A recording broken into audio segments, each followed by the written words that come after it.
ভূমিকম্পের কারণে পিছিয়ে গেলেন অপু বিশ্বাস, ভক্তদের উদ্দেশ্যে দিলেন বিশেষ বার্তা। কি সেই বার্তা? চলেন আগে সেই বার্তাটি দেখে আসা যাক, তারপর এই বিষয়ে বিস্তারিত আলোচনা করব। ভিউয়ার্স, আমরা এখন ভিডিওটি দেখব। আসসালামু আলাইকুম, আমি অপু বিশ্বাস। আগামী 24শে নভেম্বর বিলেজবাই তানিশার বিউটি সেলুনের গ্র্যান্ড ওপেনিং ছিল।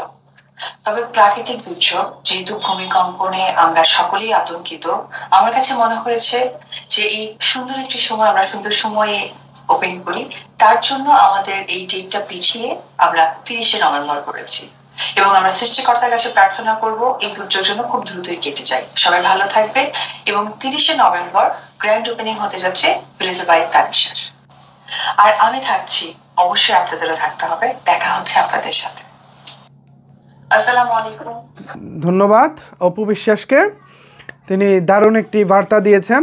আর ভূমিকম্পের এই বিষয়টিকে মাথায় রেখে তিনি যেই বিষয়টা ভালো লাগার যে বিষয়টা করেছেন সেটা হলো আগামী 28শে নভেম্বর বিলেজবাই তানিশা এরকম একটি শোরুম উদ্বোধন করতে যাওয়ার কথা ছিল। তো সেই অনুষ্ঠানটি আপাতত তিনি উদ্বোধন করতে যাচ্ছেন না, বিকজ আপনারা জানেন বাংলাদেশে গত 2 দিনে পরপর 3বার ভূমিকম্প অনুভূত হয়েছে। সো এরকম অবস্থায় এমনিতেই সারা বাংলাদেশের মানুষ একটু আতঙ্কিত অবস্থায় আছে, সবাই ভয়ে আছে।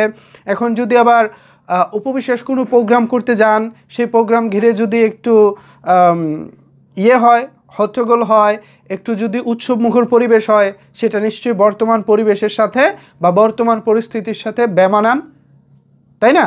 সো এটা কিন্তু বর্তমান পরিবেশের সাথে যায় না।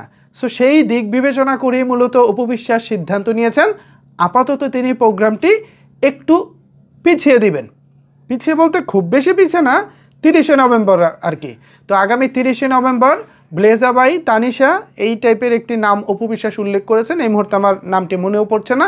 সো অপু বিশ্বাসের ভক্ত যারা আছেন, আপনারা যারা এই প্রোগ্রামকে ঘিরে নতুন স্বপ্ন দেখতেছেন, অপু বিশ্বাসকে সামনাসামনি দেখবেন, এই চিন্তা ভাবনায় যারা ছিলেন তারা আগামী 30 তারিখকে একটু টার্গেট করুন, কারণ 30 তারিখ হচ্ছে আপনাদের সেই বহু কাঙ্ক্ষিত প্রোগ্রামটি হবে।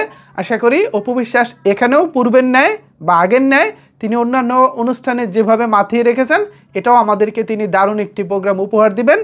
আর প্রাকৃতিক দুর্যোগ এটা তো আসলে কারো হাতে নাই।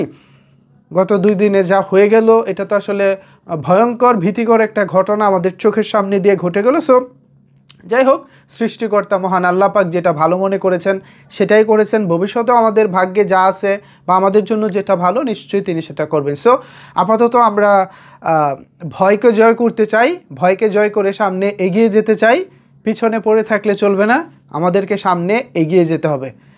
শুভকামনা রইল অপু বিশ্বাসের জন্য, শুভকামনা রইল অপু বিশ্বাসের ভক্তদের জন্য। আশা করি আগামী 30শে নভেম্বর এই অনুষ্ঠানটি দারুণভাবে উদযাপন হবে এবং অপু বিশ্বাসের ভক্তরা প্রিয় নায়িকাকে কাছে থেকে দেখার সুবর্ণ সুযোগ মিস করবেন না কেউ। সো সব কিছু মিলিয়ে এই ছিল আপাতত আপনাদের জন্য অপু বিশ্বাসের ভিডিও বার্তা সম্পর্কিত সর্বশেষ আপডেট।